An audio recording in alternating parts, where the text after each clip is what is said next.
सबसे पहले शुरुआत करने से पहले एक छोटा सा मैं डिस्क्लेमर पढ़ना चाहूंगा, क्योंकि आजकल बहुत जरूरी हो गया है, क्योंकि डिजिटल मार्केटिंग में हम लोग हैं। फ्रेंड्स, ये जूम प्रोग्राम बेसिकली एक इंफॉर्मेशन और एजुकेशन पर्पज से ही दिया जा रहा है। इसको कोई फाइनेंशियल एडवाइस ना माने। क्रिप्टो करेंसी जिसके बारे में हम आगे बात करने वाले हैं वो हाईली वोलेटाइल और रिसर्च जरूर करें। इसके अलावा आप अपने किसी भी सज्जन जिनको आप फाइनेंशियल एडवाइजर मानते हैं उनसे जरूर डिस्कस करके एक कॉन्शियस डिसीजन लें। आप खुद यहाँ पर प्रॉफिट, एक सिंपल डिस्क्लेमर है। इसके बाद शुरुआत करते हैं आज का जो सेशन है, ठीक है ना। प्लीज आप लोग आप सोच समझ करके इन्वेस्ट करें, लेकिन अच्छी जगह इन्वेस्ट करें। तो ये जो आज मैं बताने वाला हूं, ये D5 प्रोजेक्ट में पार्टिसिपेट करने के लायक है कि नहीं है, उसको जानने के लिए कुछ चीजों को आपको अपने आप से भी सवाल करना है कि क्या ये सिक्योर मॉडल है कि नहीं है। अब सिक्योर मॉडल का मतलब है तो जो बेसिक सेफ गार्ड होते हैं, जैसे हम ना जब हम लोग किसी जहाज में बैठते हैं, इवन छोटा, तो ऐसे ही यहाँ पर कोई सेफ गार्ड बने हुए कि नहीं है। कहीं ऐसा तो नहीं कोई ड्रेन मशीन लगा हो यहाँ पर, मतलब पैसा हम इधर से डाल रहे हो, उधर से कोई निकाल के लेके जा रहा हो, बैकडोर से कोई एंट्री है कि नहीं है, उसको देखना है आपको। जो सिस्टम है वो ट्रांसपेरेंट है कि नहीं। जितना ज्यादा कि भाई मैं 2.5% कमा रहा हूं, अगर उसने लिखा है तो आप समझ लीजिए कि वो ज्यादा सिक्योर है। लेकिन अगर छुपा करके वो कितना ले रहा है वो पता नहीं है, तो आप समझ लीजिए कि वो आज हो सकता है कि वो कम ले रहा हो, आगे जाकर के ज्यादा भी ले सकता है। तो जो भी चीजें हैं वो अगर लिखी हुई है, ट्रांसपेरेंट है, तो आपके लिए बेहतर है। देखिए, इन्वेस्टमेंट जो है वो गैम्बलिंग नहीं है, जुआ नहीं है। अरे यार ठीक है, आज आज ये वाला क्रिप्टो आया है, ये आज 10 सेंट का है, इसमें डालते हैं फटाफट, 2-4 महीने में, सॉरी 2-4 महीने भी नहीं, 2-4 दिन में ये जो है ना, ये दुगना तिगुना हो जाएगा, और लगा दिया, हो गया तो आ गया तो ठीक, नहीं तो चला गया। ऐसा नहीं है। ये भी एक इन्फॉर्म्ड डिसीजन लेकर के पैसे लगाने वाला सिस्टम है। कहीं पर भी आप इन्वेस्ट करते हैं तो आप एक सेफ, मतलब उसको एक बिजनेस पॉइंट ऑफ व्यू से करते हैं। यस, वो आगे जाकर के चलता है नहीं चलता है, उसमें क्या क्या खामियां आती हैं वो हमको बाद में पता लगता है। कोई भी आप ट्रेडिशनल बिजनेस भी आप देख लीजिए, उसमें ये ऐसे ही चलता है। अगर 100 बिजनेस खुलती है तो उसमें से 80% बिजनेस फेल हो जाते हैं, फिर भी लोग बिजनेस खोलते हैं। आप कोई भी एग्जांपल लेके चलिए, अगर आप किराने की दुकान भी अगर आप लगाते हैं ना, मेरे बहुत सारे लोग जो मारवाड़ी लोग हैं वो दुकान खोलते हैं, उनका उनका दुकान पहले 3 साल तक तो चलता ही नहीं है, 3 साल के बाद उनका ब्रेक इवन होता है ना। अब बहुत सारे लोग उस 3 साल तक जो टिकने की कैपेसिटी है वो बहुत सारे लोगों के पास नहीं होती है। तो फ्रेंड्स, ऐसे ही होता है हर इन्वेस्टमेंट, हर बिजनेस के अंदर यही फॉर्मूला होता है। लेकिन यहां पर ऐसा नहीं है, यहां पर आपको बहुत ज्यादा बेनिफिट मिलने वाला है, ठीक है। तो आपको कुछ सेफ्टी चीजों को आपको देखना है कि भाई अगर मतलब एग्जांपल के, तो जैसे मैंने दुकान का एग्जांपल लिया, 3 साल के बाद क्या चलने लायक है कि नहीं है। 3 साल भी सस्टेन करने के लिए तैयार, लेकिन क्या उसके बाद भी चलेगा कि नहीं चलेगा, वो आपको देखना जरूरी है। सस्टेनेबल मतलब यहाँ जो चीजें बताई जा रही हैं ये सस्टेनेबल है कि नहीं है। पैसा जो लग रहा है या लगेगा वो क्या आपको उस हिसाब से मिलने वाला है कि नहीं मिलने वाला, ये भी आपको देखना जरूरी है। उनके लिए करना क्या है, आपको सिंपल कुछ टेस्ट करने हैं। टेस्ट क्या है, लिक्विडिटी पूल यहाँ होता है, यानी जो पैसा आप दे रहे हैं वो एक जगह जाकर के जमा हो जाता है। उसका कंट्रोल किसके पास है, क्या वो लॉक्ड है कि नहीं है, ठीक है। अगर लॉक्ड है तो समझ लीजिए थोड़ा सा सिक्योर्ड है, यानी वहां पर रग पुल जिसे हम कहते हैं, यानी रातों रात पैसा निकल के जाने की संभावना कम है, ठीक है। अगर लॉक्ड नहीं है तो समझ लीजिए 200%, 100 नहीं 200% वहां पैसा जाने ही वाला है। चाहे कुछ भी हो, कोई भी कहानी बता दे, वो समझ लीजिए आज नहीं तो कल वो जाने वाला ही है, ठीक है। उसके बाद कॉन्ट्रैक्ट जो आप जो लगाते हैं यहाँ पर ब्लॉकचेन के ऊपर जो कॉन्ट्रैक्ट होता है उसको बोला जाता है स्मार्ट कॉन्ट्रैक्ट, ठीक है। तो वहां पर जो लिखा गया है कोड, वो एक कोडिंग लैंग्वेज में लिखा होता है। क्या वो ओपन सोर्स है कि नहीं है, मतलब एक आदमी चाहे तो पढ़ने के लायक है कि नहीं, पढ़ सकता है कि नहीं, देख सकता है कि नहीं, ठीक है। क्योंकि हम सब लोग लेमैन हैं, हम लोग मतलब हमको उस कंप्यूटर की भाषा समझ नहीं आती है। तो एटलीस्ट हम देख तो सके कि वहां ओपन लिखा है कि नहीं लिखा है, वहां है कि नहीं है। तो आप सिंपली उस कॉन्ट्रैक्ट को कॉपी करके अलग अलग जगह है, जैसे कि चैट जीपीटी है, जेमिनी है, ऐसे बहुत सारी चीजें वहां डाल करके आप उसको वेरीफाई कर सकते हैं। इसके अलावा जहां पैसा रखा हुआ है, जिसको एक ट्रेजरी बोला जाता है, क्या वो ट्रेजरी एक आदमी देख रहा है या फिर उसको बहुत सारे लोगों का कंट्रोल में है। अगर एक आदमी है, भगवान ना करे कल को उसके साथ कुछ हादसा हो गया, तो समझ लीजिए सारा खत्म हो गया। अगर मल्टी सिग्नेचरी है तो एटलीस्ट वो एक हिसाब से सेफ हो गया कि भाई उनमें से भी जब तक कुछ लोग एग्री नहीं करेंगे तब तक उसको छेड़छाड़ नहीं कर सकता। अब सवाल आता है कि भाई अगर उन्हीं के 5-7 लोग हों तो, है ना, वो भी आपको आगे बताऊंगा कि वो कैसे, वो 5-7 लोग कहां से आने वाले हैं। ठीक है। इसके बाद सस्टेनेबिलिटी की अगर बात करें तो ईएम मॉडल, यानी जो हमको इश्यू होने वाले, जो हमको टोकन इश्यू होने वाले या इंसेंटिव आने वाले हैं, वो किस बेस पे बना हुआ है। ऐसा तो नहीं कि वो मतलब बिना सोचे समझे वो छापता ही जा रहा हो, वो भी एक हिसाब से कंट्रोल्ड होने चाहिए। प्रोजेक्ट के अंदर, खासकर टोकन बेस्ड प्रोजेक्ट्स के अंदर होता क्या है कि यहाँ पर रेट ऊपर एकदम चला जाता है और एकदम नीचे गिर जाता है। ठीक है। तो आपको ये देखना है कि कहीं ऐसा तो नहीं कि इसके अंदर वो मॉडल ऐसा डाला हो जो मतलब लोग खरीदते गए तो आसमान चला गया, फिर लोग बेचते गए तो वो धड़ाम से नीचे आ गया। ऐसा मॉडल नहीं होना चाहिए। तो उसको यहाँ पर वर्जन 3 मॉडल बनाया गया, क्योंकि इन DeFi प्रोजेक्ट्स के अंदर जो कम्युनिटी बेस्ड डाओ प्रोजेक्ट्स जिसको बोलते हैं, अब उसमें भी एडवांसमेंट हो चुका है। ठीक है।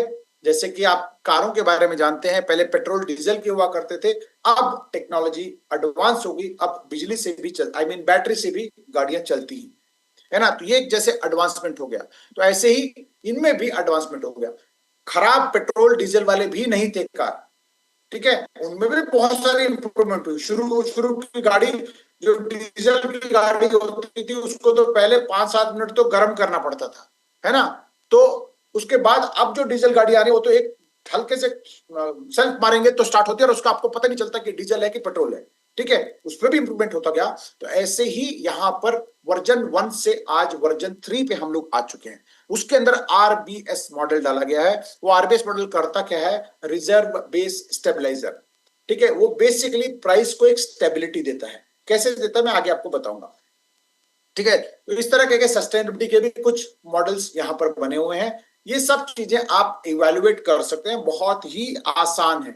मतलब इसको कोई बहुत रॉकेट साइंस, कोई आपको टाइम भी नहीं लगाना, कोई घंटों टाइम भी नहीं लगा, मिनटों के अंदर ये आपको पता लग जाएगा। कहां से लग जाएगा मैं आपको आगे बताता हूँ, लास्ट में आपको उसके बारे में बताता हूँ। इसके अलावा जब बात आती है कि लिक्विडिटी लॉक है ना, बहुत सारे आप समझदार लोग होंगे। क्या होता है ना कि जो चाल वो क्या करता है कि आपको आगे से तो सब कुछ अच्छा दिखा देगा, जो कहते हैं ना शोरूम पे तो बाहर से तो बहुत अच्छा दिखेगा, लेकिन अंदर जाएंगे तो वही पुराने का पुराना ही होता है। तो ऐसे ही यहाँ पर भी क्या होता है कि बेशक आपको सामने से लिक्विडिटी लॉक दिख रहा हो, ताला लगा हो उसके ऊपर, बहुत बड़ा ताला, लेकिन पीछे से एक बैकडोर दरवाजा छोड़ा होता है। क्योंकि आज भी बहुत सारे लोग सोचते हैं, आज भी बहुत सारे लोग कहते हैं कि दुनिया में कुछ भी डिसेंट्रलाइज नहीं होता है, कुछ ना कुछ रास्ता डाला होता है उसने, कुछ ना कुछ।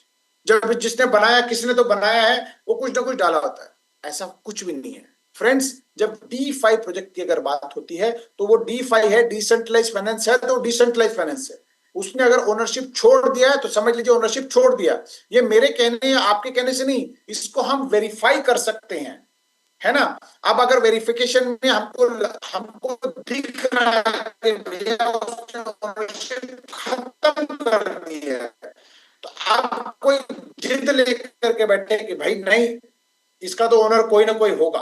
पूल के अंदर जो सामने दिखता है, कहीं ना कहीं उस बंदे ने, अगर डेवलपर ने कोई ऐसा रास्ता छोड़ा है तो कोड में वो लिखा हुआ दिखेगा। ठीक है, जो स्मार्ट कॉन्ट्रैक्ट में ऐसा कोई चीज ऐसा हिडन नहीं रख सकता, वो सब चीजें उसको लिखनी पड़ेगी। अगर उसने कोई चोर दरवाजा बनाया हुआ है, वो भी वहां पर दिख जाएगा, बस देखने के लिए नजरिया चाहिए। अगर उसने ऐसा कोई रास्ता बनाया हुआ है तो प्लीज आप ऐसे प्रोजेक्ट से दूर रहिए। हो सकता है कि आज वो बोल दे कि सर चोर दरवाजा तो है, लेकिन वहां से आप विश्वास करिए मेरे पे, नहीं, कोई भी घुसेगा नहीं वहां। हो सकता है कि वो चोर दरवाजे से खुद ही बोल दे, अरे सर वो चोर दरवाजा तो था, लेकिन कोई और चोर घुस गया उसके अंदर, किसी और चोर को पता लग गया, वो घुस गया और पैसे लेके भाग गया, मैं तो आपके सामने बैठा हूं। तो आप कुछ नहीं कर सकते। तो कोई भी अगर ऐसा चीज यहां पर दिखे, कोई भी डीफाई, अभी तो हम जनरल बात कर रहे हैं, ठीक है, तो कोई भी ऐसा किसी डीफाई प्रोजेक्ट के अंदर दिखता है तो आप उससे बिल्कुल दूर रहें। क्लियर है? अब उसके बाद जैसे कि मैं बता रहा हूं, ओपन सोर्स का कॉन्ट्रैक्ट होना चाहिए, तो उसको हम रीड कर सकते हैं अलग अलग जगह पे, बहुत सारी जगह है। इसके अलावा जो बहुत इंपॉर्टेंट है, जो मैंने आपको बताया कि ट्रेजरी वो किसके हाथ में, किसके कंट्रोल में है, कहीं किसी इंडिविजुअल के हाथ में तो नहीं है, ठीक है। अब अगर उसने उसको गवर्नेंस मॉडल पे डाला है और साथ में मल्टी सिग्नेचर कर दिया है, तो आप समझ लीजिए वो सबसे सिक्योर मॉडल है। गवर्नेंस मॉडल क्या होता है, इसको बोला जाता है इस इंडस्ट्री के अंदर, क्रिप्टो इंडस्ट्री के अंदर, डाओ, डिसेंट्रलाइज्ड ऑटोनोमस ऑर्गेनाइजेशन। इसका मतलब यह है कि उस डीफाई प्रोजेक्ट को कम्युनिटी ही कंट्रोल करती है, उसको पूरा गवर्नेंस, वो पूरा का पूरा वो डाओ करता है, ठीक है। यानी आप उसमें पूरा बना करके कम्युनिटी के हाथ में दे दिया। अब उसमें कुछ भी बदला कम्युनिटी नहीं बोलेगी, उसको कुछ नहीं कर सकता, डेवलपर उसके अंदर कुछ भी छेड़छाड़ नहीं कर सकता। अब कम्युनिटी क्यों बोलेगी? कम्युनिटी इसलिए बोलेगी कि भाई हो सकता है कि भाई मान लो एक प्रोजेक्ट डेवलप हुआ, डिजाइन हुआ, ओनरशिप खत्म कर दी, सब कुछ खत्म कर दी। अब उसके बाद जैसे कि मान लेते हैं कि 1% यहां पर एक हिसाब से रीबेस जनरेट हो रहा है, यानी आरओआई जनरेट हो रहा है। अब कम्युनिटी को लगता है नहीं यार 1% बहुत कम है, हम 2% भी दे सकते हैं, ठीक है। अब प्रपोजल चला गया 2% का, तो अब वो क्या करेगा, डेवलपर एक प्रपोजल बनाएगा, वो प्रपोजल बना करके डाउ कम्युनिटी पे डाल देगा, ठीक है। अब डाउ कम्युनिटी क्या करेगी, उसको एक सर्टेन पीरियड, 3 से 5 दिन का टाइम होगा, क्योंकि हो सकता है कोई कहीं ट्रैवल कर रहा हो, कहीं कोई किसी कहीं मजबूरी में कहीं फंसा हुआ हो, तो एक सर्टेन टाइम लिमिट होता है। उस दौरान उसको मौका मिलेगा कि वो वोट करे, ठीक है। जैसे आपने देखा होगा कि शेयर शेयर मार्केट जो कंपनीज होती है, जिसके एजीएम्स वगैरह होते हैं, है ना, एनुअल जन मीटिंग्स जो होती हैं, वहां पर बकायदा शेयर होल्डर्स होते हैं, वो क्या करते हैं कि भी कुछ भी चेंजेस करना हो तो एक बार उनसे राय लिया जाता है। ऐसे ही यहाँ पर वो डाउ कम्युनिटी, जिनके पास वहां पर वोट करेंगे, या तो फेवर में करेंगे या फिर अगेंस्ट में करेंगे, ठीक है, दो ही रास्ते हैं। अब अगर 60% से भी ज्यादा अगर कम्युनिटी उस प्रपोजल को सपोर्ट करती है, तब वो प्रपोजल अप्रूवल होगा, यानी उसको एक्सेप्टेड एक्सेप्टेड माना जाएगा।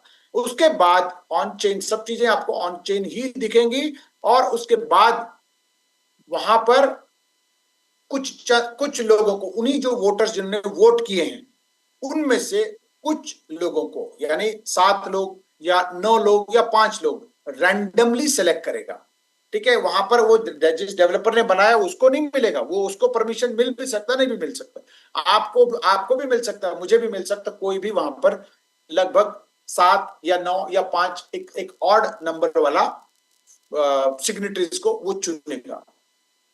जब तक वो उस उसमें से मेजॉरिटी सिग्नेटरी करेंगे नहीं, तब तक वो प्रपोजल, वो मॉडल इन मतलब एक हिसाब से वो डिप्लॉय ही नहीं होगा, ठीक है। जैसे वोटिंग हुआ, अप्रूवल हुआ, वो तैयार करेगा, वो मॉडल तैयार करके वो जब तक उसको प्लग इन करेगा, जब तक वो सिग्नेटरीज हैं, जब तक उसको साइन करके अप्रूवल नहीं देंगे, तब तक वो इंप्लीमेंट नहीं होगा। इतना सेफ यहां पर बना हुआ और ट्रांसपेरेंट।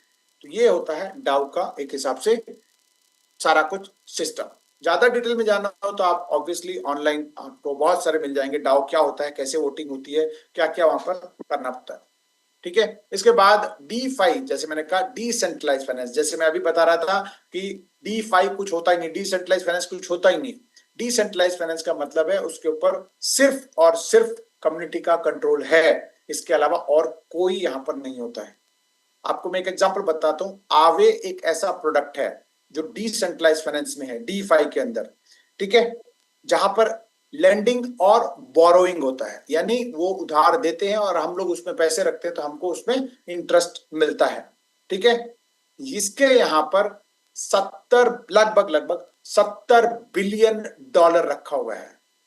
ठीक है, जो लोग बोलते हैं कि भाई डीफाई कुछ नहीं होता है, किसी ना किसी का बस कंट्रोल होता है, उन लोगों को हम ये बोल सकते हैं कि भैया आवे खोलो, सामने सामने मैं आपको दिखाना भी चाहूंगा साथ ही साथ, क्योंकि जहां पर आप देखेंगे तो 67 बिलियन डॉलर लोगों ने रखा है। ठीक है, जब चाहे वो वापस ले सकते हैं, जब चाहे वो डाल सकते हैं। जब मैंने एक साल पहले देखा था तो लगभग 11 बिलियन डॉलर थे, 11 बिलियन डॉलर। आज यहां पर 67 बिलियन डॉलर है, और इसका कंट्रोल सिर्फ और सिर्फ जिस बंदे ने पैसा डाला उसके पास है। तो जो लोग बोलते हैं ना कि सर डीफाई कुछ नहीं होता है, उन लोगों के लिए ये आप एक एग्जाम्पल के तौर पे बता सकते हैं। ठीक है, तो ये है डीफाई।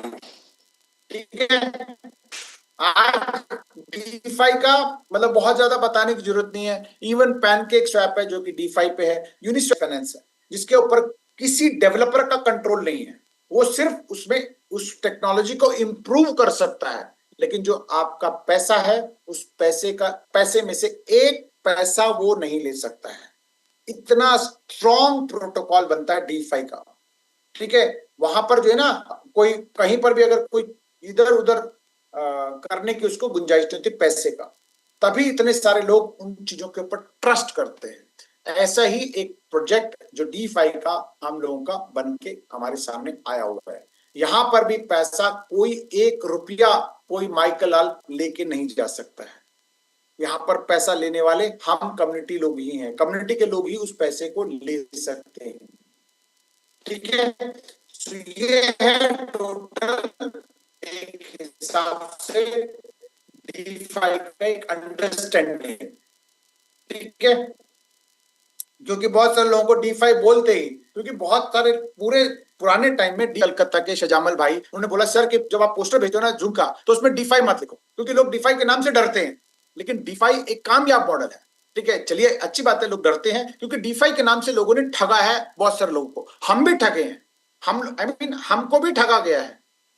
जो हम लोगों का जो पुराना प्रोजेक्ट था 2022 के अंदर, वो उसका नाम ही डीफाई था। ठीक है, उसके बावजूद हम लोगों के साथ उन लोगों ने एक हिसाब से अगर बात करें तो गड़बड़ हुआ है। ठीक है, तो सिर्फ डीफाई नाम से आप ना देखें, लेकिन डीफाई प्रोजेक्ट अगर बात करें तो कामयाब डीफाई प्रोजेक्ट्स हैं। अब बात करते हैं कि जो टोकन्स हैं या फिर क्वाइंस है मार्केट के अंदर, लगभग 2 तरह के मेजर हैं, लेकिन अब एक और तरह का भी कॉइन यहाँ पर आ गया है, जिसमें सबसे पहले है स्टेबल कॉइन, जो कि यूएसडीटी, यूएसडीसी और डाई जैसे हैं, जो कि स्टेबल कॉइन माने जाते हैं। उनका कोई मूवमेंट नहीं, मतलब ऊपर नीचे मूवमेंट नहीं होता, वो स्टेबल कॉइन ही होते हैं, खासकर यूएसडी के बराबर होते हैं वो। इसके बाद नॉन स्टेबल कॉइन वो होते हैं जो कि फ्लक्चुएट करते रहते हैं, जैसे कि बिटकॉइन हो गया, इथेरियम हो गया, रिपल हो गया, सोलाना हो गया, ये वो हैं जो नॉन स्टेबल कॉइन्स है। इसके अलावा अब जो कि अल्गोरिथमिक नॉन स्टेबल कॉइन्स आए हैं, जो कि 2021 से ओलंपस ने इसको शुरुआत करी थी। अब वर्जन 3 पे आने के बाद ये अल्गोरिथमिक नॉन स्टेबल कॉइन हो गए हैं। ठीक है, ओलंपस एक सक्सेसफुल मॉडल है जो कि कम्युनिटी ड्रिवन है, यानी कम्युनिटी ही उसको कंट्रोल करती है, और वर्जन 1 से अब वो भी वर्जन 3 पे आ चुके हैं। ठीक है, जहां पर प्रोटोकॉल ओन्ड लिक्विडिटी, मतलब कम्युनिटी ही उसको लिक्विडिटी को ओन करती है, कोई डेवलपर या फिर कोई और उसको ओन नहीं करता है।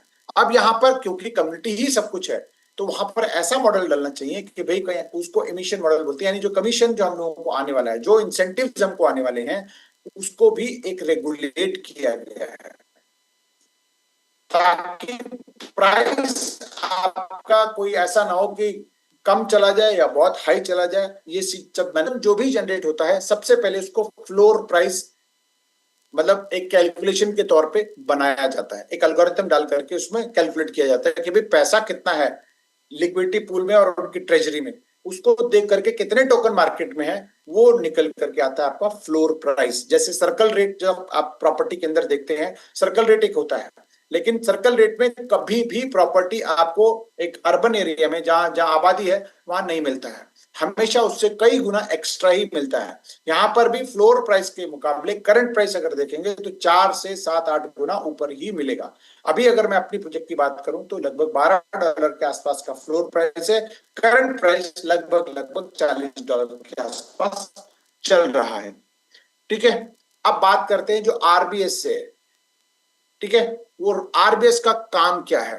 ठीक है, आरबीएस बेसिकली क्या करता है कि भाई मान लेते हैं कि अगर आपके मार्केट में, जैसे हम लोग को रेगुलेट किया जाता है भारत सरकार द्वारा, आरबीआई द्वारा चीजों को रेगुलेट किया जाता है कि भाई अगर मान लो महंगाई बहुत बढ़ रही है तो क्या होता है कि भाई वो कहीं ना कोई ऐसा इंटरेस्ट कम कर देते हैं या फिर कुछ बेनिफिट्स देते हैं, तो वो उसको मार्केट को स्टेबलाइज करते हैं। ठीक है, भाई मार्केट में पैनिक ना हो या मार्केट में दिक्कत ना हो तो उसको रेगुलेट करते हैं। तो ऐसे ही यहाँ पर क्या होता है कि V3 मॉडल अपने आप एक आरबीएस उसके अंदर डाला जाता है। वो क्या करता है कि उसके पास कुछ टोकन्स अवेलेबल होते हैं। ठीक है, वो पहले दिन उसके पास कुछ टोकन्स अवेलेबल होते हैं, ट्रेजरी के अंदर पैसा होता है, लिक्विडिटी पूल में लिक्विडिटी पूल होता है। अब कोई सज्जन जो कि जनरली, मैं वही बोल रहा हूँ, बहुत सारे समझदार लोग आगे हैं कि भाई टोकन देखते हैं कि अरे आज पहला दिन है तो आज पहले, और रेट जैसे बढ़ जाएगा मैं एग्जिट कर जाऊंगा, है ना। तो ऐसे भी कई सारे लोग हैं। तो उन लोगों को वो लोग मैनिपुलेट ना करें सिस्टम को, तो उसका पर्पस यहाँ पर फुलफिल होता है। एग्जाम्पल के तौर पे जैसे हमारा हमारा कल जो टोकन, सॉरी 27 को जो 26 तारीख को जो टोकन लिस्ट हुआ वो $33 के पे वो लिस्ट हुआ, $33 कुछ सेंट के ऊपर लिस्ट हुआ। ठीक है, और 27 तारीख को जब सब लोगों को खरीदने का मौका मिला तो क्या हुआ कि वहां पे लगभग लगभग $10 मिलियन की बाइंग हुई। $30 मिलियन से लिक्विडिटी शुरू हुई थी, $10 मिलियन की वहां पर लिक्विडिटी, सॉरी $10 मिलियन से बाइंग हुई। ठीक है, तो क्या हुआ कि अब उस हिसाब से क्योंकि ऑलमोस्ट 50% बाइंग हुआ है तो सीधा सीधा वो 45, 50, 60 के आसपास चला जाना चाहिए था, क्योंकि इतनी हैवी बाइंग। तो वो क्या करता है कि अगर ऐसा कोई हैवी बाइंग हो रही है तो आरबीएस ट्रिगर होता है, उसके पास जो टोकन है उसको वो बेच करके वो रेगुलेट करता है, अपने पास टोकन ले लेता है। ठीक है, जब टोकन ले लेगा तो क्या होगा, आई मीन टोकन बेच करके यूएसडीटी ले लेगा, मार्केट से पैसा जो लोग डाल रहे हैं उसको लेकर के टोकन की प्राइस को नीचे लेके आता है ताकि एकदम बढ़े नहीं। जैसे 33 से कल शुरू हुआ था, $33 से $38 तक वो एक स्टेबलाइज हुआ। ठीक है, तो उसमें किसी को $37 पे आया, किसी को $36 पे आया, किसी को $38 पे आया, तो 38 से $40 के अंदर उसको स्टेबलाइज किया गया, मैन्युअली नहीं, ऑटोमेटिक स्मार्ट कॉन्ट्रैक्ट पे। ठीक है, तो अब क्या है कि उसने टोकन बेचे थे तो उसके पास पैसे आ गए, अब पैसे उसने अपने पास संभाल के रखे। फिर अगर कोई मान लो कुछ टाइम बाद फिर से कोई बाइंग का मूड बनता है पब्लिक का, एकदम बाइंग करने लगे, फिर से टोकन बेच करके अपने पास पैसे लेगा over a period of time.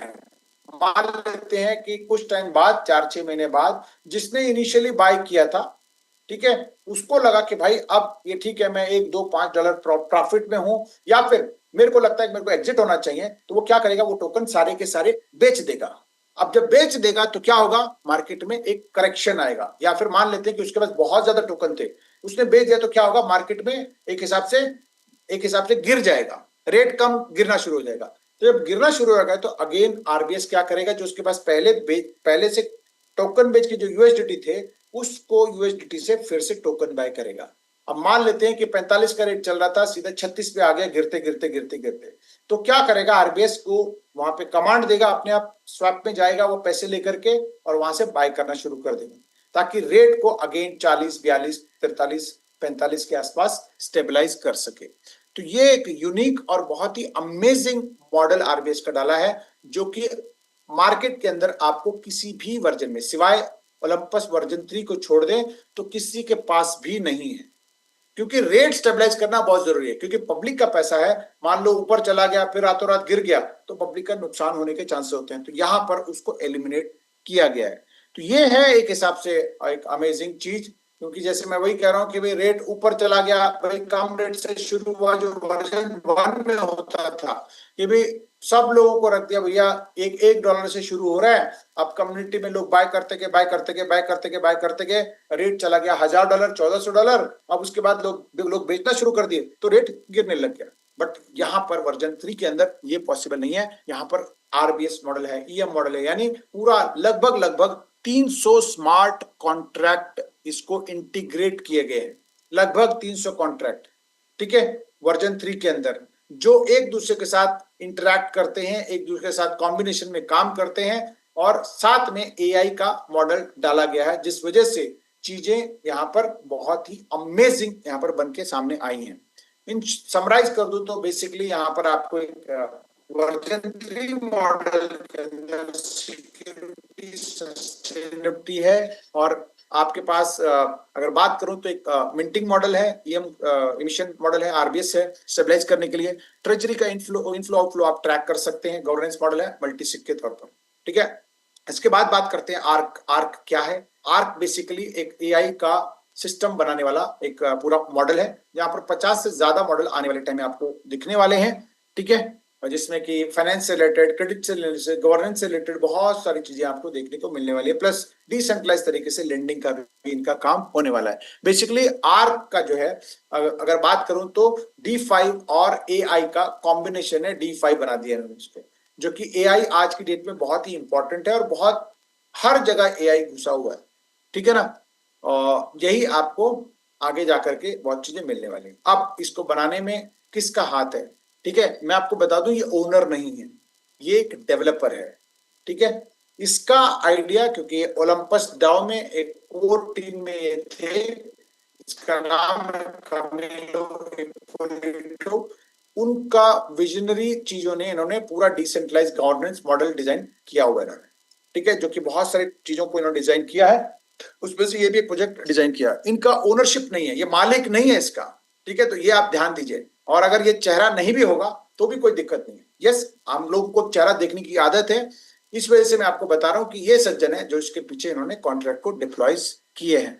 Already एक फेमस पर्सनैलिटी है, जिसको कि आप अलग अलग जगह पे सर्च कर सकते हैं, बाकायदा लिंक्डइन वगैरह के जाकर के भी आप इसको स्टडी कर सकते हैं, कम्युनिकेट कर सकते हैं। इसके अलावा इनिशियल लेवल पे जो खर्चे होते हैं, उन खर्चों को मीट आउट करने के लिए मॉर्गन क्रेस्ट जैसा एक project, Stanley Morgan Stanley family का एक ग्रुप कंपनी है मॉर्गन क्रेस्ट, वो एआई प्रोजेक्ट के अंदर पैसा डालती है। उन लोगों ने यहाँ पैसा डाला। अगेन यहाँ पर जो $30 मिलियन जो आपका लिक्विडिटी पूल में बना है, उसके अंदर इनका पैसा नहीं है, ठीक है। ये जो प्रोजेक्ट डिजाइन करने में जो खर्चा हुआ है, उसके अंदर इन लोगों का भी शेयर होगा। अब इनको क्या मिलने वाला है वो मैं आपको आगे बताऊंगा, क्यों इन्होंने पैसा डाला, ठीक है। कोई भी बिजनेसमैन बिना फायदे का पैसा डालता नहीं है, ठीक है। तो यहां पर उन्होंने क्यों डाला और उनको क्या मिल रहा है या क्या मिलेगा, वो भी आपको जानना जरूरी है, जो मैं आपको बताऊंगा आगे। इसके अलावा इन्होंने ऑलरेडी न्यूज में आप कवरेज देख सकते हैं। इसके अलावा क्या कहते हैं, जितने भी सोशल मीडिया इन्फ्लुएंसर्स हैं वो ऑलरेडी इस प्रोजेक्ट को बहुत हाईली एंटिसिपेट कर रहे थे, एक्सपेक्ट कर रहे थे, और उसका रिस्पांस आपको देखने को मिल चुका है। अब यहाँ पर आपको करना क्या है, क्या मिलेगा, वो एक छोटे से प्रेजेंटेशन के दौरान मैं आपको बता देता हूँ, ताकि आपको एक फटाफट गो थ्रू हो जाए। तो फ्रेंड्स, ये है प्रोजेक्ट जहां पर आपको क्या लगाने पे क्या मिलेगा। जैसे मैंने कहा, उन चीजों को देखने के बाद अगर आपको अच्छा लगता है या फिर आपकी क्राइटेरिया को वो फुलफिल करता है, तभी आपको पैसे डालने हैं, नहीं तो बिल्कुल नहीं डालने, ठीक है। आपको बेशक 1 दिन 2 दिन 4 दिन अगर स्टडी, वैसे तो इसका कोई बहुत बड़ा टाइम नहीं चाहिए, बट फिर भी मान लेते हैं आप बिजी हैं, आपको लगता है कि नहीं आपको किसी से चेक करवाना है, कुछ करना है, तो आप बेशक आप उसको अच्छे से चेक करवा सकते हैं। शुरुआत करने के लिए 2 तरीके के ऑप्शन है, जहां पर बॉन्ड यील्डिंग का मॉडल है, जहां पर कि आप बॉन्ड खरीद 360 दिन के पैकेज में आपका वहां पर लॉक इन रहने वाला है। Sorry, internet, okay. Minimum 30 days और मैक्सिमम 360 दिन का ये लॉक इन रहने वाला है। आप यहाँ पर आपको मैं बता दूं, सबसे पहले तो इसमें आने का एडवांटेज क्या है, आप यहाँ पर USDT से एंटर करते हैं। मिनिमम $100 से यहाँ पे शुरुआत होती है, और यहाँ पर आपको एक एडिशनल अपार्ट फ्रॉम जो आपको रिबेस मिलता है 0.7 से 1% पर डे का, अपार्ट फ्रॉम दैट आपको एक एडिशनल डिस्काउंट भी मिलता है, जो कि आप अपने बैक ऑफिस में जाकर के चेक कर सकते हैं कि आपको कितना कितना डिस्काउंट वहां पर मिल रहा है। वो फ्लक्चुएट करता है 5% से लेकर के 25% तक, डिपेंडिंग अपॉन ईएम मॉडल क्या बताता है वहां पर, ठीक है। अब यहाँ पर जो भी आपने टेन्योर चुना है, मान लेते हैं कि आपने $1000 यहाँ पर डाला, 360 दिन का टेन्योर चुना, 1% आपको रोज मिल रहा है, यानी 1000 पे आपको $10 आपको वहां पर मिल रहे हैं। इसके साथ साथ आपको आपका प्रिंसिपल का भी कुछ हिस्सा आपको रोज अनलॉक होता रहेगा। कैसे होगा? जैसे कि आपको $1000 डाला है तो वो 360 दिन के लिए रखा है, तो $1000 डिवाइडेड बाय 360, तो आपको लगभग लगभग $3.25 आपका प्रिंसिपल रोज अनलॉक होता रहेगा। यानी आप चाहें तो वो पैसा ले सकते हैं। 360वें दिन आपका कुछ भी वहां पर लॉक नहीं रहेगा। ठीक है, $3 आपके पास रोज प्रिंसिपल का आ रहा है। अब मान लेते हैं कल आपके पास $3 का बना, आपने $3 निकाल लिया, तो उससे अगले दिन 997 के ऊपर आपको ROI आएगा, तो इसको रीबेस बोलते हैं। ठीक है, जो आपने ऊपर लिखा हुआ देख रहे हैं। ऐसे ही आप चाहो तो प्रिंसिपल निकालते जाओ निकालते जाओ निकालते जाओ, तो आपका प्रॉफिट भी आपको मिलेगा तो 1%, लेकिन जितना बचा है उसके ऊपर ही आपको 1% मिलने वाला है। ठीक है, अब जो 1% भी आपको मिलने वाला है वो ऐसा नहीं कि 24 घंटे के बाद मिलेगा, वो 12-12 घंटे में आधा आधा करके मिलेगा, यानी 0.5 और 0.5 करके आपको 12-12 घंटे मिलेगा। और सबसे अच्छी बात, यहां पर जो भी आपको प्रॉफिट जनरेट हो रहा है वो आपको कंपाउंड होता जा रहा है। यानी 12 घंटे बाद आपको मान लेते हैं कि जैसे $1000 आपने 360 दिन के लिए रखा था, 12 घंटे बाद आपको $5 वर्थ का आपको आर्क टोकन मिल गए। आप चाहो तो उसको एनकैश कर सकते हो, लेकिन अगर नहीं करते हो तो उसके ऊपर कंपाउंड होकर के अगले 12 घंटे में आपको एक्स्ट्रा मिलना शुरू हो जाएगा। तो ऐसे ही आप रखते जाएंगे रखते जाएंगे रखते जाएंगे और पूरे 1 साल बाद निकालेंगे तो आपके जितने टोकन लगे थे उसके 37 गुना टोकन आपके पास आएंगे। अब बहुत सारे लोग यहां पर कंफ्यूज होते हैं कि सर अगर आज तो $40 का है लगभग, अगर मान लो कि 1 साल बाद अगर ये कम हो गया रेट, तो फ्रेंड्स मैं आपको बता दूं एक कैलकुलेशन पॉइंट ऑफ व्यू से, मान लेते हैं कि आपने एक टोकन आज लगाया था, एक कैलकुलेशन पॉइंट ऑफ व्यू से, ठीक है, आपने लगाया, या फिर मान लेते हैं कि 10 टोकन आपने लगाए थे, $10 का आज रेट था।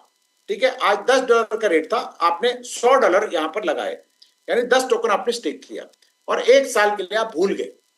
ठीक है, आपने लगाया था, आपको किसी ने लगवाया था और आप भूल गए, अचानक 1 साल बाद आपको याद आया कि अरे यार गिरीश जी ने मेरे को बताया था $100 लगा दो, और मैं तो भूल गया था, और मैं देखता हूं कितने 1 साल बाद हो गया है। तो आपने देखा वो 370 टोकन आपके बन चुके हैं, 10 टोकन का 370 टोकन। लेकिन आपने देखा कि अरे यार इसका रेट तो गिर गया बहुत, लेट अस अज्यूम 90% गिर गया, तो $10 का 90% कितना हुआ? $1 रह गया। लेकिन आपके पास टोकन कितने हैं? 370 टोकन। तो अब 370 को अगर $1 से भी कैलकुलेट करेंगे तो भी आपके पास $370 बनते हैं। और अगर 95% भी अगर गिर गया, 50 सेंट का मान गया ना, तो इस तरीके से आप कैलकुलेट कर सकते हैं। अभी हम लोग नेगेटिव सोच रहे हैं, लेकिन अगर पॉजिटिव मान के चले भाई, अगर ये 40 का 400 हो गया तो कितने बन सकते हैं? आप मल्टीप्लाई कर लीजिए, 370 इंटू 40, है ना? तो आपका क्या हो सकता है, कुछ मतलब कितना बेनिफिट हो सकता है वो अलग है। यहां पर आपको 1-1% के हिसाब से जो यील्ड मिल रही है, जो रीबेस मिल रहा है, वो तो मिल ही रहा है, लेकिन अगर उसके साथ साथ प्राइस भी अप्रिसिएशन हुआ तो आपका बल्ले बल्ले होना है। ठीक है फ्रेंड्स, तो ये है आपका बॉन्ड में। लेकिन बहुत सारे ऐसे लोग हैं जो कहते हैं सर हमें तो 30 दिन का भी भरोसा नहीं है कि भाई आज लगाया पता नहीं कल भाग जाए, कुछ हो जाए, या फिर मान लो आज लगाया और तो बोल दे सर मेरे को तो जब मर्जी चाहिए, हो सकता है 4 दिन बाद चाहिए, 10 दिन बाद चाहिए। उसके लिए मॉडल है स्टेकिंग मॉडल, जो कि टोकन आप स्टेक कर सकते हैं। यहाँ पर जो फ्लेक्सिबल, आपको कोई लॉक करने की जरूरत नहीं है। जैसे आपने आज लगाया, 24 घंटे के बाद आप चाहो तो आप एक बटन दबा करके आप अपना प्रिंसिपल विड्रॉल कर सकते हैं बिना कोई चार्जेस पे किए। अब क्या है कि जैसे ही आपने निकाला, आपने $100 लगाया था, मान लेते हैं $100 ही रेट चल रहा है वहां पर, यानी $40 का था, $40 का ही आया, तो आपके पास $100 प्लस एक दिन का जो भी बेनिफिट आपको मिलना है वो आपको मिल गया, थोड़ा बहुत जो भी मिलना था उसको। अब आप इसको बेचने जाएंगे तो क्या होगा? जो बेचने जाएंगे तो आपको 2.5% आपको ट्रांजेक्शन फीस देनी पड़ेगी, यानी वो डेवलपर की फीस पे करनी पड़ेगी 2.5%, वही उसकी प्रॉफिट है। जो आपको मैं बता रहा था ना कि जब ये प्रोजेक्ट डाल रहा है तो उसको जब कुछ मिलना ही नहीं है या फिर उसको कोई कंट्रोल नहीं है तो वो क्यों करेगा। फ्रेंड्स, ये जो टोकन आपको देखने को मिल रहा है, इसको जब बेचने जाएंगे, किसी को ट्रांसफर करेंगे तो कुछ नहीं लगेगा, लेकिन अगर बेचने जाएंगे तो आपको 2.5% का चार्जेस आपको पे करना है, यही उसका फीस है। अब इस फ्लेक्सिबल मॉडल के अंदर 0.6% पर डे आपको मिलता है। अगेन आपके पास 30 दिन से लेके 360 दिन के टर्म्स यहां पर भी हैं टोकन स्टेकिंग में, वहां पर आपको 7.7 से 1% तक आपको यहां पर मिलेगा। ठीक है, बट यहां पर आपको जो बॉन्ड में जो मिलता है लगाने पे आपको डिस्काउंट, यहां पर वो मिलने वाला नहीं है। ठीक है, तो ये है आपका दोनों में फर्क। और आपको किसमें लगाना चाहिए वो आप खुद चूज कर सकते हैं कि भाई आपको टोकन खरीद के डालना है या फिर आपको डालना है बॉन्ड के अंदर। ध्यान रखिएगा, अगर आप इस टोकन स्टेकिंग में आ रहे हैं, ठीक है, तो एक चीज का आपको बहुत इंपॉर्टेंट बात ये रखनी है कि आप कोशिश करिए कि 105 या 110 डॉलर का ही टोकन खरीद के डालें। उसका कारण क्या है कि जब आप टोकन खरीदने जाते हैं तो हो सकता है कि भाई उस टाइम कोई फ्लक्चुएशन हो जाए। भाई आपने $40 के हिसाब से कैलकुलेट किया था, लेकिन जब तक आप बाय कर रहे हैं हो सकता है 39 का आ जाए। ठीक है, तो आपके पास कम टोकन आएंगे, पहली बात तो ये। प्लस ट्रांजेक्शन के अंदर कुछ फीस भी कट जाता है, तो आपके पास ऐसा ना हो कि आपने बाय तो 100 का किया है लेकिन ट्रांजेक्शन फीस ये वो कटने के बाद $98 का रह गया, और आपने तो टोकन स्टेक कर दिया लेकिन आपने टीम बनाया तो आपको टीम का बेनिफिट नहीं मिलने वाला। अगर किसी के साथ ऐसा हो रहा है तो वो देखें अपना अपना जो वैल्यू है वो $100 है कि नहीं। $100 के ऊपर रहेगा तभी उसको एफिलिएट मॉडल का बेनिफिट मिलता है। तो बेटर है कि आप $110 के आसपास, $105 के आसपास ही वहां पर स्टेक करें। अगर बॉन्ड में जा रहे हैं तो कोई दिक्कत नहीं है, क्योंकि उसमें वहां पर डिस्काउंट मिल रहा है। तो आप जब भी आप $100 भी स्टेक करेंगे तो आपको बाय डिफॉल्ट 103, 102, $104 ही मिलने वाले हैं। ठीक है, वहां कोई दिक्कत नहीं है। लेकिन अगर आप टोकन स्टेकिंग मॉडल में जा रहे हैं, टोकन बाय करके आप टोकन स्टेक कर रहे हैं, तो इस चीज का बहुत ध्यान रखें।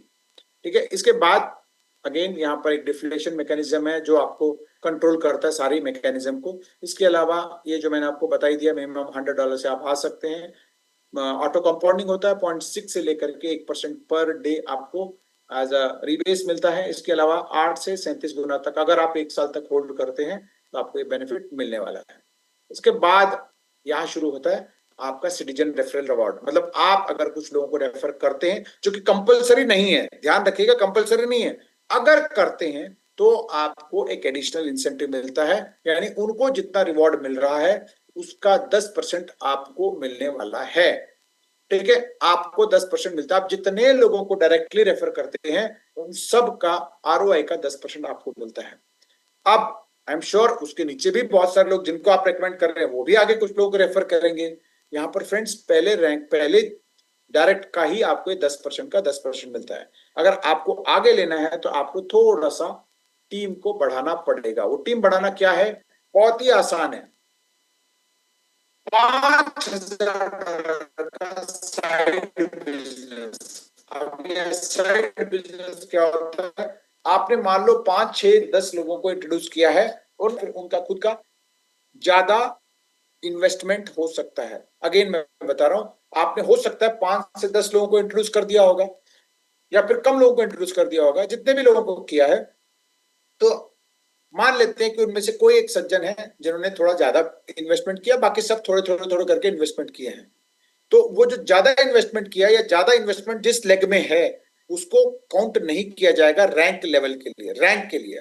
ठीक है, बाकी सब मिला के जैसे ही $5,000 का होता है तो आप यहां पर एक एडिशनल बोनस लेने के हकदार हो जाते हैं। 5 से 10% ROI का ROI, यानी डायरेक्ट का तो आपको ROI का 10% मिल ही रहा है, उसके अलावा अनलिमिटेड लेवल तक, यहां पर कोई दूसरा तीसरा पांचवा 10वां रैंक का कोई मतलब नहीं है। अनलिमिटेड लेवल तक आपको उनकी टीम, उस पूरी टीम में जितना ROI जनरेट हो रहा है उसका 5 से 10% आपको मिलने वाला है। कंडीशन क्या है, यहां पर आपका खुद का आईडी एक्टिव होना चाहिए मिनिमम $100 से, और कम से कम आपने 2 लोगों को रेफर किया होना चाहिए जो कम से कम $100 से होने चाहिए। ठीक है, ऑब्वियसली जब $5,000 का बिजनेस करेंगे तो आपके टीम में तो लोग जुड़े ही हैं, एक्टिव लोग, लेकिन अगर डायरेक्ट नहीं है तो आपको ये रैंक मिलने वाला नहीं है। उसके बाद नेक्स्ट रैंक है $20,000 का, जहां पर खुद का $500 का होना चाहिए, कम से कम 3 लोगों को डायरेक्ट किया हुआ होना चाहिए। तो आपकी पूरी टीम का 10 से 20% आरओआई का आरओआई आपको मिलने वाला है। ऐसे ही फिर तीसरा है रैंक, $1,000 पे आप जाएंगे। S3 $50,000 का बिजनेस अगर होगा, मिनिमम 5 लोगों को डायरेक्ट करेंगे, तो आप यहाँ पे 15 से 30% लेने के हकदार होते हैं। अब बात करते हैं कि भाई आप जब इस सिस्टम में आए हैं तो आपके अंडर जितने लोग हैं, मान लेते हैं मैं आया हूं तो मैं भी पैसे कमाने के लिए आऊं, मैं भी टीम बिल्ड करने के लिए आऊं, तो हो सकता है कि एक टाइम ऐसा आ जाए आप जिस रैंक पे हैं उसी रैंक पे मैं भी पहुंचूं। ठीक है, तो यहां पर एक एडिशनल बेनिफिट आपको मिलता है। अगर हम दोनों सेम रैंक पर हैं तो मेरी इनकम का आपको 10% यहां पर मिलने वाला है। और हो सकता है कि भाई मैं और तेज काम करूं, मुझे क्योंकि मुझे ज्यादा जरूरत है, ज्यादा रैंक जा सकता हूं। यानी आप मान लेते हैं S3 पर हैं, मैं S3 पे हूं, तो 10% मेरी इनकम का मिलता है। लेकिन अगर मैं S4 पे चला गया, आप S3 पे ही रह गए, तो भी आपको 5% मिलता है। अब मैं उससे ऊपर चला गया तो फिर आपको नहीं मिलेगा। यानी सेम रैंक और उससे ऊपर वाले रैंक पे आपको 10% और 5% रिवॉर्ड यहां पर मिलता है। ये तीसरा इनकम है। पहला डायरेक्ट का आरओआई, दूसरा रैंक इनकम, तीसरा यहां पर सेम रैंक इनकम। इसके बाद जो इनकम है वो भी बहुत अमेजिंग है। आई एम श्योर ये कैलकुलेशन समझने में आपको शायद हो सकता है थोड़ा मुश्किल हो, लेकिन इसको आप हल्का मत लीजिए, क्योंकि ये हर 12 घंटे के बाद आपको इनमें से मिलने वाला है। इसके लिए आपका पहला रैंक क्वालिफाई करना बहुत बहुत बहुत बहुत जरूरी है, वो है S1 रैंक। S1 या उसके ऊपर जो भी रैंक अचीव करते हैं, आपके टीम के अंदर जो बिजनेस हो रहा है उसमें से आपको कुछ एडिशनल कैसे होगा, टोटल 12 घंटे के अंदर जितने सिस्टम के अंदर टोकन जनरेट हो रहे हैं उसमें से 5 से 10% टोकन निकाल करके सिस्टम अलग रखने वाली है। वो किन लोगों में बांटने वाली है, जो S1 या फिर उससे हायर रैंक में है, उनका बिजनेस कंट्रीब्यूशन कितना है, यानी उस 12 घंटे के अंदर टोकन जनरेशन में कितना कंट्रीब्यूशन है, उतना परसेंटेज आपको टोकन मिलने वाले हैं, वो भी फ्री ऑफ कॉस्ट, जो कि आपको एज ए रिवॉर्ड के तौर पे मिलने वाले हैं। यानी अगर आपका बिजनेस ज्यादा है, छोटा और बड़ा लेग मिला करके, आपका परसेंटेज वहां पर कैलकुलेट होता है। मान लेते हैं आपका टोटल, अगर मान लेते हैं कि आज 10 लाख टोकन बटने के लिए रखे हुए हैं 10% के हिसाब से, और आपका अगर 1% है, तो लगा लीजिए 10 लाख का 1% टोकन आपको मिलने वाले हैं। तो फ्रेंड्स, इस चीज को भी आपको फोकस करना है, और कोशिश करिए कि सिर्फ 2 लेग पे फोकस ना करें। यहां पर ये बाइनरी प्लान नहीं है। ठीक है, बहुत सारे लोग अभी भी कंफ्यूज है, बहुत सारे लोग अभी भी मेरे से पूछते हैं कि सर 5,000 एक लेग में, 5,000 एक लेग में करूंगा तो मैं रैंक S1 बनूंगा, ऐसे ही 20,000 पे मैं S2 बनूंगा। लेकिन मैं आपको बता दूं फ्रेंड्स, आप केवल और केवल $6,000 अपने डायरेक्ट में करते हैं अलग अलग लेग्स के अंदर, जो कि मैं आपको दिखा रहा हूं यहाँ पर नेक्स्ट स्लाइड।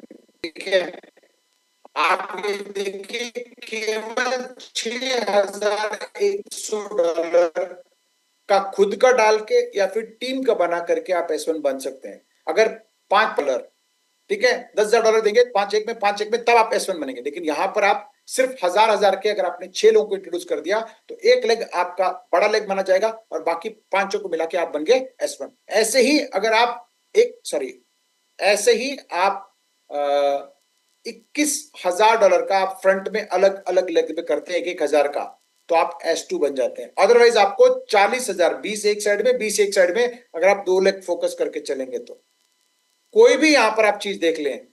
ठीक है, अगर आप S3 भी बनना चाहें तो केवल 55,000 में बन सकते हैं आप। ठीक है, अदरवाइज आपको 50-50 के 2 लेग बनाने पड़ेंगे आप, अगर बाइनरी के हिसाब से बात करेंगे तो। यहां पर कोई भी टारगेट, यहां पर डबल लेग को आप फोकस करके करेंगे तो आप दुगना मेहनत करना पड़ेगा। लेकिन अगर आप मल्टीपल लेग्स पे काम करेंगे तो आपके टारगेट्स बहुत जल्दी और बहुत ज्यादा इंसेंटिव आपको मिलेगा इसको, क्योंकि जो गिल्ड रिवॉर्ड है वो अमेजिंग आने वाला है तब जब आपके मल्टीपल लेग्स में बिजनेस होने वाला है। ठीक है फ्रेंड्स, बाकी आपकी चॉइस है। आप चाहें तो 2 लेग पे भी फोकस करके काम कर सकते हैं, कोई दिक्कत नहीं है। लेकिन अगर चाहें तो मल्टीपल लेग्स करेंगे तो आपके जल्दी जल्दी रिवॉर्ड्स हिट हो जाएंगे। ठीक है, इसके अलावा सप्लाई को कंट्रोल करने के लिए यहाँ पर रिवॉर्ड्स का देने का मैकेनिज्म थोड़ा सा बनाया हुआ है। वो है कि आप मैक्सिमम 5 गुना ही आप एफिलिएट का और आपके जो आपको रीबेस आ रहा है उसको मिला के आप 5x ही ले सकते हैं। उसको लेने के लिए भी एक फॉर्मूला डाला गया है कि अगर आपको इमीडिएट चाहिए तो आपको 20% का बर्न करना पड़ेगा। मान लेते हैं कि अगर आपको $1000 का आपको लेना है तो $200 का खरीद के आपको बर्न करना पड़ेगा, तब आपको $1000 आपके पास आने वाले हैं। ठीक है, लेकिन आप कहते हैं नहीं भाई मैं तो कटवाऊंगा नहीं, मैं क्यों कटवाऊं, मैंने मेहनत के पैसे हैं। तो आपको कहता है कि भाई आप 60 दिन में लें, धीरे धीरे करके डिवाइड होकर के आपको 60 दिन में मिल जाएगा। इसके अलावा अगर आप चाहते हैं 60 दिन में नहीं 30 दिन में चाहिए तो आप 5% कटवाएं, 20 दिन में चाहिए तो आप 10% कटवाएं, 10 दिन में चाहिए तो 15% कटवाएं। इसको आप सिंपल भाषा में अगर मैं बात करूं तो आप इसको एडमिन चार्जेस भी समझ सकते हैं। ठीक है, ये बेसिकली इससे कम्युनिटी को फायदा होने वाला है, क्योंकि कुछ टोकन लेकर के बर्न करेंगे तो ऑब्वियसली वहां पर आप उसको हेल्प कर रहे हैं, सस्टेन कर रहे हैं। ठीक है, इसके अलावा 12 घंटे का कूल डाउन है, जहां पर आपको टोकन 1:1 आपको होल्ड करके 12 घंटे के लिए रखना है। बेचेंगे स्लिपेज के तौर पे 2.5% आपको देना है, जो कि डेवलपर के पास जाएगा। आपको मैं बता दूं पिछले 3 दिन के अंदर लगभग 3 करोड़ का ये स्लिपेज चार्जेस ही कलेक्ट हुए। ठीक है, जब हम लोग बोलते हैं ना कि ये मॉर्गन क्रेस्ट ने या फिर कैमिलो हिप्पोलिटो ने क्यों इसको डेवलप किया, इसीलिए डेवलप किया। आज बहुत इनिशियल स्टेज पे उसको 3 करोड़ रुपया 1 करोड़ रुपया रोज के आ रहे हैं। आगे देखिए जब कम्युनिटी बड़ी होती जाएगी तो हो सकता है 10 करोड़ भी रोज के आ जाए। 10 करोड़ रोज का मतलब 300 करोड़ रुपया ऑलमोस्ट महीने का, जो कि टेक्नोलॉजी का ही कमाल है। ये है इसका एडवांटेज। ठीक है, इसके अलावा रिलीज मैकेनिज्म बहुत सिंपल है और टर्बो में जाकर के आपको मिलता रहेगा। 2.5% जो फीस है वो इस इंडस्ट्री में अब तक के जितने प्रोजेक्ट आए उसमें सबसे कम आपको यहाँ पर देखने को मिलने वाला है। तो ये था पूरा सिस्टम और मैं चाहूंगा कि भी इन चीजों को यहाँ पर स्टडी कर सकते हैं। ये है डेक्स स्क्रीनर, जो कि आप खुद जाकर के सर्च में जाकर के अगर आप आर्क लिखेंगे, ठीक है, जैसे कि सर्च में जाएं, आप अपने मोबाइल में भी खोल सकते हैं, ARK डालेंगे तो आपको वहां पर उसका पूरा कुंडली जिसे हम कहते हैं वो आपको देखने को मिलने वाला है। ये रहा सिंबल और इसको क्लिक करते ही आपको यहाँ पर देखने को मिलने वाला है कि यहाँ पर लगभग 52 मिलियन डॉलर की लिक्विडिटी होगी केवल। आप यहाँ देख सकते हैं कितने दिन पुराना है, देखिए सब चीजें 4 दिन 5 घंटे पुराना ये सारा प्रोजेक्ट है, जिसमें पहले दिन डिप्लॉय हुआ, अगले दिन दोपहर बाद से ये शुरू हुआ, यानी इफेक्टिवली 3 दिन पुराना ये प्रोजेक्ट है। ठीक है, और यहां पर लोग $30 मिलियन से शुरू हुआ था, जो कि इंडस्ट्री में अगेन सबसे बड़ा बड़ा लिक्विडिटी के साथ शुरू हुआ है। अब 51.9 मिलियन डॉलर यानी ऑलमोस्ट $52 मिलियन का यहाँ पे लिक्विडिटी है। अगर इसको इंडियन रुपीज में कन्वर्ट करूं तो लगभग 500 करोड़ रुपया यहाँ पे रखा हुआ है। ठीक है, अब जो लोग बोलते हैं ना डीफाई कोई ना कोई इसको कंट्रोल करता है, फ्रेंड्स ये 500 करोड़ रुपया किसी की भी ईमान को खराब कर सकता है। तो इसको क्यों नहीं निकाल सकते, क्योंकि ये टोटली लॉक्ड है। यहाँ पे आप देख सकते हैं 99.99% ये लॉक्ड है, इसको कोई निकाल नहीं सकता। ठीक है, यानी इसके जो कीज हैं वो उसने डेड एड्रेस पे डाल दिया है, इसको कोई भी निकाल नहीं सकता। ब्लैक होल में डाल दिया, मतलब महासमुद्र में वो चाबी जो बना करके इसको मिला था चाबी, वो फेंक दिया है। अब आपको दिखना क्या है, बैकडोर की एंट्री। कहीं ऐसा तो नहीं कि इसकी बैकडोर एंट्री बनाई हो। ठीक है, जस्ट अ सेकेंड, अब इसकी बैकडोर एंट्री देखनी हो तो अगेन यहां पर भी दिख जाएगी, यहां पर भी कहीं ना कहीं ढूंढेंगे तो मिल जाएगा। ठीक है, यहां पर देख लेते हैं, सॉरी। ठीक है, यहां पर आप देख सकते हैं कहीं इसको बैकडोर, अच्छा देखिए अभी यहां पर क्या हुआ है, $1.6 मिलियन की सेलिंग हुई है लास्ट 24 आवर्स के अंदर, इसका 2.5%। ठीक है, यानी आप लगा लीजिए इसका 2.5% कितना डॉलर उसको बन चुके हैं पिछले 24 घंटे के अंदर। लगभग $3.5 मिलियन का ट्रांजेक्शन हुआ है, लेकिन जो सेल हुआ है सिर्फ उसी पे ही उसको 2.5% है, बाई पे नहीं मिलेगा। ठीक है, इसके अलावा यहां पर आप देख सकते हैं इसकी पूल, जो कि लिक्विडिटी पूल बना है, इसको आप क्लिक करके जाएंगे तो आपको वहां पे दिख जाएगा, पेड़ के ऊपर कोई कंट्रोल नहीं है, पूल जिसकी मैं बात कर रहा हूं। इसके अलावा ऑडिट होने के लिए गई हुई है। अब ओनरशिप यहाँ पर भी कहीं ना कहीं आपको देखने को मिलेगा, मैं दिखाऊंगा भी, कहां देखेंगे, ब्लॉकचेन पे जाके देखेंगे। तो चलिए हम लोग यहाँ पे चलते हैं ब्लॉकचेन पे, कहां जाएंगे, हम लोग जाएंगे जी एक्सप्लोरर पे। आज तक हम लोगों ने ये देखा नहीं है। मैं हमेशा कोशिश करता हूँ हर जूम मीटिंग के अंदर कुछ ना कुछ आपको नया दिखाऊं, ठीक है। इसीलिए मैं कहूंगा कि भाई आप भी आए, आपके जितने क्रिप्टो के जानकार हैं वो भी आए, ताकि आपको हेल्प मिलेगा कि भाई वो क्या कहते हैं नॉलेज जो मैं बता रहा हूँ, कहीं ऐसा तो नहीं किसी मतलब घुमा रहा हूँ, कोई कहानी तो नहीं बता रहा हूँ, है ना, लोगों को बेवकूफ बनाने के लिए भाई लच्छेदार कहानी। मेरे को वैसे मैं वैसे साउथ से हूँ, मेरे को बहुत ज्यादा बोलना आता नहीं है, लेकिन फिर भी मैं कोशिश करता हूँ कि भाई आपको ज्यादा से ज्यादा इंफॉर्मेशन हर मीटिंग में नया मिले। तो आपको ओनरशिप कहाँ से दिखेगा ये फ्रेंड्स, आपको मैं बता दूं, ये आर्क का कॉन्ट्रैक्ट एड्रेस है, ठीक है। कहाँ से देखने को मिलेगा मैं बताता हूँ, आपने कॉन्ट्रैक्ट हमने पेस्ट किया ऊपर, तो यहाँ पर आप देख सकते हैं कि यहाँ पर आपको जब खुलेगा तो आपको दिखेगा कि ये आर्क का, यस ये लिखा हुआ देखिए आर्क, ये आर्क है। हम इस आर्क पे जाएंगे, आर्क पे जाकर के यहाँ पर जाएंगे कॉन्ट्रैक्ट में, ठीक है। ये कॉन्ट्रैक्ट है इसका, कॉन्ट्रैक्ट जो कि वेरीफाइड है, ठीक है। वेरीफाइड होने का मतलब है तो बहुत ही अच्छा है, ठीक है। अब यहाँ पे देख सकते हैं ये कॉन्ट्रैक्ट एड्रेस है। आप सिंपली इसको करना क्या है, वैसे तो देखिए बहुत कुछ लिखा हुआ है, जो वेरीफाइड कॉन्ट्रैक्ट होता है नीचे नीचे नीचे नीचे जाएंगे तो आपको यहाँ पर क्या होगा, इस तरह के कुछ लिखे होंगे कि भाई इसमें कुछ कॉन्ट्रैक्ट क्रिएशन कोड, जो कि नॉर्मली हमारे बस की नहीं है, ये भी समझ के बस की बात नहीं है। इसके अलावा ये है जो कि रीडेबल हो सकता है, कुछ लोग यहाँ पर भी अपने आप कुछ चीजों को देख करके रीड करते हैं कि भाई क्या रोल दिया हुआ, किसका क्या रोल है। आपको करना कुछ नहीं है, सिंपली यहाँ ये देखिए यहाँ पर जो ऑप्शन है कॉपी सोर्स कोड, ठीक है। आप इसको कॉपी करें, कॉपी करके आप चैट बॉक्स में जाएं, ठीक है, यानी चैट जीपीटी पे जाएं, उसको पेस्ट करें, पेस्ट करके उसको बोले भैया मेरे को इसको आसान शब्दों में समझा दो, क्या क्या किसने क्या लिखा हुआ है, तो आपको समझ आ जाएगा। वो भी हम लोग किसी दिन कर लेंगे, ठीक है। अभी क्योंकि 1 घंटे का टाइम है, हम सबकी कैपेसिटी होती है 1 घंटे सुनने की, बोलने की मेरी कैपेसिटी भी 1 घंटे की है। तो फ्रेंड्स मैं आपको बता दूं, जो मैं बताना चाह रहा था वो कहां से आप ओनरशिप हटा के नहीं हटा, उसको अगर आप देखना चाहें तो यहाँ पर ऑप्शंस है, देखिए यहाँ पर अलग अलग अलग चीजें यहाँ पे दी हुई हैं। इसके अलावा यहाँ पे राइट कॉन्ट्रैक्ट भी है, इसमें भी कुछ चीजें दी गई हैं, ठीक है। कल राहुल जी बता रहे थे कि भाई यहां से हम लोग बहुत सारी चीजों को देख सकते हैं। तो यहां पर ही आप आपको रीड कॉन्ट्रैक्ट में जाएंगे तो एक गवर्नेंस लिखा होगा यहाँ पर कहीं ना कहीं, ठीक है। यहाँ पर आप देख सकते हैं, ये देखिए 7वें नंबर पे लिखा है गवर्नेंस, यानी इसको मैनेज कौन करता है। इसको अगर हम क्लिक करेंगे तो आप ये देख सकते हैं 0 0 0 0 0 0, ओनरशिप यहां पर किसी की नहीं है, समझ गए, ठीक है। तो ये है आपको सुनने समझने की जरूरत, मतलब कागज आप कौन काला गोरा बौना या लंबा या लड़का या लड़की कौन इसको बनाया उससे हमें कोई मतलब नहीं है।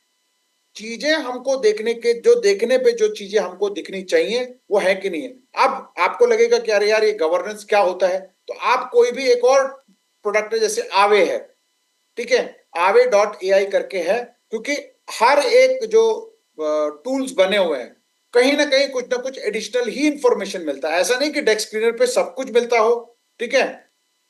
जस्ट अ सेकेंड, ये कौन सा है, ये कौन सा है, चलिए मैं इसको रिफ्रेश कर देता हूं। तो हर टूल के अंदर कुछ एडिशनल इंफॉर्मेशन मिलता है, ठीक है। अब कहीं पर वो लिखा होगा कि भाई इसके अंदर ये चीज गलत है, कहीं पे लिखा होगा ये चीज अच्छी है, ठीक है। तो आपको एटलीस्ट ये उससे क्या होगा कि आपको कुछ कंक्लूजन पे पहुंचने में समझ आएगा। भाई अगर 2 जगह लिखा है कि हाँ यार इसकी ओनरशिप खत्म है, तीसरी जगह लिखा है कि हाँ यार इसके अंदर लिक्विडिटी लॉक है, तो आपको अच्छी चीजें समझ आ जाएगी। जैसे आप ये देख सकते हैं यहाँ पर भी आप लॉक दिखने लगे, कल शायद ये नहीं दिखाता था मेरे ख्याल से, आई एम नॉट श्योर, ठीक है। तो ये आप देख सकते हैं कि भी इन दोनों को मिलाओगे 63% और 36% मिलाओगे तो ये 99.99 हो गया, ब्लैक होल पे डाल दिया गया। ब्लैक होल का मतलब वहां से कभी भी वापस नहीं आ सकता, ठीक है। जहां तक मैं चैलेंज कर सकता हूं कि यहां से कभी भी वापस नहीं आ सकते हैं। इसके अलावा अगर हम लोग यहाँ पर नीचे जाके देखेंगे तो यहाँ पर ओनरशिप कहीं लिखा होगा, ये देखिए ओनर यहाँ पर लिखा हुआ है, आई होप मैं कर्सर से आपको दिखा पाऊं, ओनर लिखा हुआ है यहाँ पर भी 0 0 0 0 0 0 मेंशन है, हाईलाइट किया हुआ है, ठीक है। बाकी के एड्रेस पे तो किसी न किसी का एड्रेस लिखा हुआ है, आप वॉलेट खोलेंगे तो आपको दिखेगा, लेकिन यहां पर आप देखेंगे तो ये 0 0 0 0 0 है। और टोकन का जो मूवमेंट है देखिए, अगर स्टेबल होता तो क्या होता कि एक ही सीधी होती, या फिर बहुत सारे आपने देखे भी होंगे जहां पर क्या होता था कि यहाँ बाय हुआ यहाँ सेल हुआ, यहाँ बाय हुआ यहाँ सेल हुआ, यानी ऐसे ऐसे ऐसे ऐसे एक ही जगह चलता था। यहाँ पे आप देखिए जैसे जैसे बाइंग होगा तो रेट बढ़ेगा, फिर किसी ने सेल किया तो यहाँ पर नीचे आएगा। ठीक है, यहाँ पर आरबीएस ऐसा नहीं कि हर बारी जैसी बाय होगा आरबीएस ट्रिगर करेगा। यहाँ पर नॉर्मली अगर बात करें तो अनलेस अनटिल आरबीएस को लगेगा कि भैया ये सिर्फ बायर बायर बायर आ रहे हैं, तब तक वो काम नहीं करेगा। सेलर सेलर आ रहे हैं तब काम करेगा, है ना। और नॉर्मल टाइम में वो भी अपना आराम से चद्दर ओढ़ करके सो जाएगा। सो फ्रेंड्स, ये था एक आज का आपके जानकारी का एक एडिशनल बेनिफिट।